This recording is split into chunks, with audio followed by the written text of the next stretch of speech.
The year was 1999. Mixtapes were still a thing.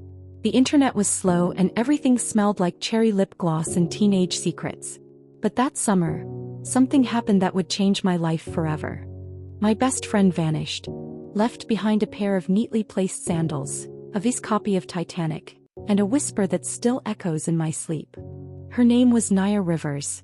And this is the story of how I lost her, found her, and learned the monster who took her was far closer than I ever imagined. Naya was impossible to forget.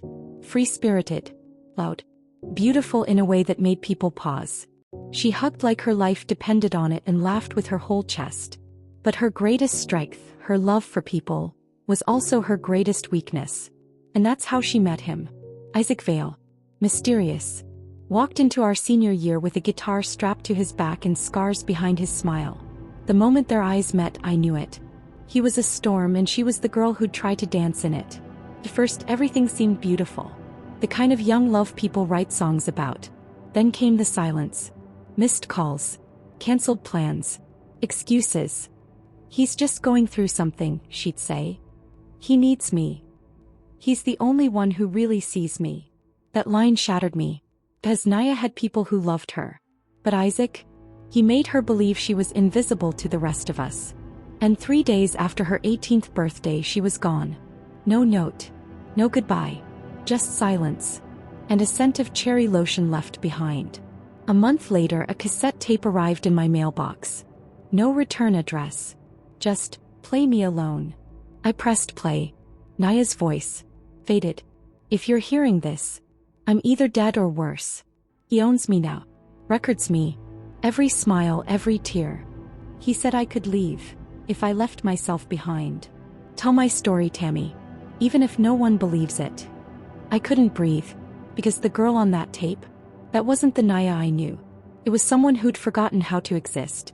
The return address scribbled on the tape led me to a decaying farmhouse. The attic told the truth. Walls lined with pages in Naya's handwriting. Smile equals food. Tears equals punishment. He said if I laughed, he'd let me go. One photo. Her eyes stared into the camera. In the reflection, Isaac. Holding it. He was arrested within 48 hours. But the tapes? All erased. Her voice. Vanished. Naya? Still missing. Isaac was arrested within 48 hours. The police found the attic in the old farmhouse, filled with notes written by Naya, photos, drawings, a wall of dates and scribbled warnings. But when they went to collect the tapes, the story changed. Every single cassette was wiped. Like, as if she'd never spoken a word. Her voice, gone. Her presence, erased. Her body never found. Naya Rivers was missing. And no one could prove a thing. Nobody believed me. They said she probably ran away. That maybe she liked the chaos.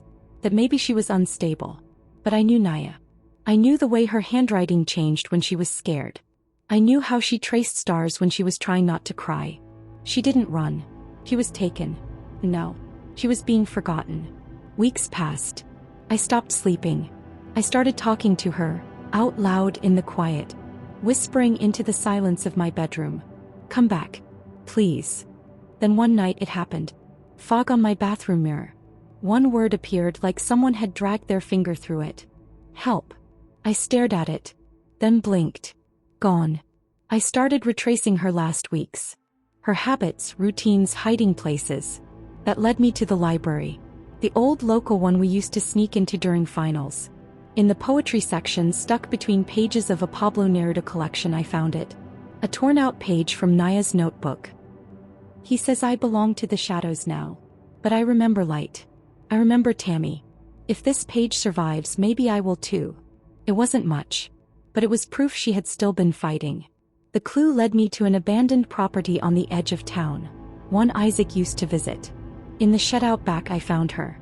Barely alive. Curled into herself. Skin pale, arms covered in cuts, fingernails cracked. Like she tried to claw her way back to the world. She looked up. Flinched. Then her lips parted. I knew you'd come. Naya. Alive. At the hospital she barely spoke. But her eyes told stories. She hadn't just been taken. She'd been passed around. Controlled. Isolated. And Isaac? He wasn't the worst of it. She kept saying one name in her sleep. Red. A nickname? A place? Person? No one knew. But when she woke up, her first sentence was, "He's not done." Red always takes back what he thinks is his. I brought her home. Let her sleep in my room. He was different now. Quiet. Pause. She'd flinch when doors slammed or when I raised my voice. But she was alive. And one morning I caught her smiling faintly at an old photo. One where we were laughing at the beach. "I remember this day," she said. "We thought we could fix the world with mix CDs. Maybe we still can," I said. We both laughed. It was the first time she'd made a sound that didn't hurt. A package arrived a month later. Inside, one cassette tape and a photo. The photo, me and Naya at 16. In the background, a red door. The tape played static. Then a distorted voice. "She was mine. You took her. Now I take something back." The voice wasn't Isaac's. It was deeper. Older. Calculated. And it ended with coordinates. We had two choices. Run again. Or face it. Naya held my hand. Her voice shook but her grip didn't. "If I disappear again, don't look for me. But if we both make it back, maybe this ends for good." We drove 4 hours. To a warehouse. Red door at the center. Behind it, we don't talk about all of it. But I will say this. Naya didn't scream. She looked the monster in the eye. And whispered his name, not in fear but power. And then I pulled the fire alarm. The cops came. The place burned. The tapes survived. It's been 2 years. Naya is different, but she's building a life. She paints now. Struck. Mostly dark, but every canvas has a splash of yellow. Her signature. She says yellow reminds her of who she was. And who she refuses to stop becoming. We speak at high schools now. Tell our story. Some say we're lying. That no girl could live through that and walk again. But she did. And every night I still whisper her name. Just to hear her say mine back. If you know someone who needs help, speak up. The silence is how they win. Some people vanish in the dark and are never found. But others, they fight their way back, broken, bruised, but burning with quiet defiance. Naya didn't return as the girl we remembered.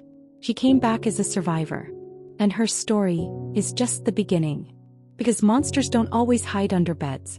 Sometimes they sit beside us in class, wear a smile and say your name like a secret. If you see the red door, don't open it. Like, subscribe and hit the bell for more stories like this one. If you or someone you know has faced trauma or abuse, speak out. Silence is how they win.